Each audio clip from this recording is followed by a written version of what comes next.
Why have property rights? Rich people like them, of course. They get to live in fine homes, drive nice cars, and enjoy all the material comforts that property law secures. Property rights aren't just for the rich, however. They serve us all. By marking out who can do what with each home, car, and other things, property rights help us live together in peace and prosperity. Property rights pervade our social world, encouraging productive labor and discouraging waste.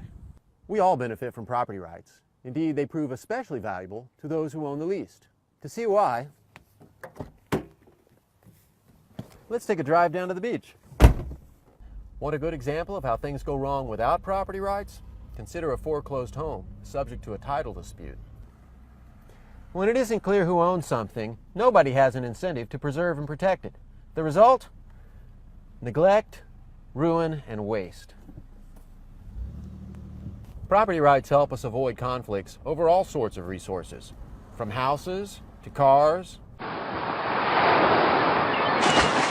to waves.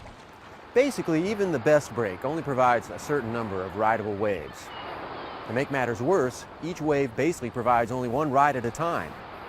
Combine lots of surfers with just a few good waves, and a conflict over scarce resources looms. Property rights come to the rescue. Surfers have adopted customs to help them share the waves. Basically, the rider who takes off first near the breaking part of the wave has the exclusive right to keep riding it. But if that surfer falls or misses the wave or gets caught in the foam, the next surfer can take over. In this way, surfers can share the waves without having them go to waste.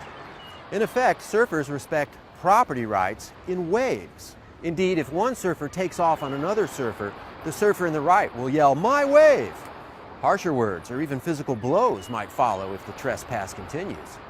Property rights in waves may not last long, but surfers take them very seriously. Classical liberal scholars take property rights seriously too. To find out why, let's hit the books. These days, happily, almost everyone understands that property rights encourage economic growth. Classical liberal thinkers, however, have an especially profound appreciation of where property rights come from and why they matter so much. Classical liberals see property rights as more than simply privileges created by benevolent and far-seeing politicians. Nobel Prize-winning economist Friedrich Hayek placed the origin of property rights even before history itself. There can be no question now that the recognition of property preceded the rise of even the most primitive cultures, and that certainly all that we call civilization has grown up on the basis of that spontaneous order of actions which is made possible by the delineation of protected domains of individuals or groups. We can hardly imagine life without property, which Hayek elsewhere described as the only solution men have yet discovered to the problem of reconciling individual freedom with the absence of conflict. Law, liberty, and property are an inseparable trinity.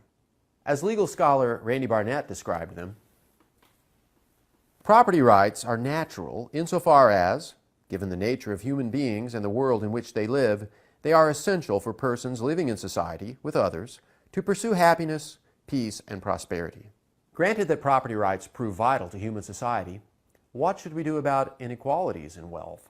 We cannot prevent such inequalities, as philosopher Robert Nozick explained, unless we can stomach the state to either continually interfere to stop people from transferring resources as they wish to, or continually or periodically interfere to take from some persons resources that others, for some reason, choose to transfer to them. To those who would redistribute wealth to achieve equality, Nozick wryly observed, "Liberty upsets patterns."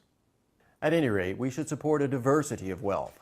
Those capable of supporting the luxury trade drive innovation that trickles down to the mass market, and steadfast respect for property rights generates so much wealth that everyone benefits. As Austrian economist Ludwig von Mises observed, "Even the poor man who can call nothing his own lives incomparably better in our society than he would in one that would prove incapable of producing even a fraction of what is produced in our own." From rich to poor, from oceanside to mountaintop, property rights help us live together in peace, prosperity, and freedom. We can all appreciate that.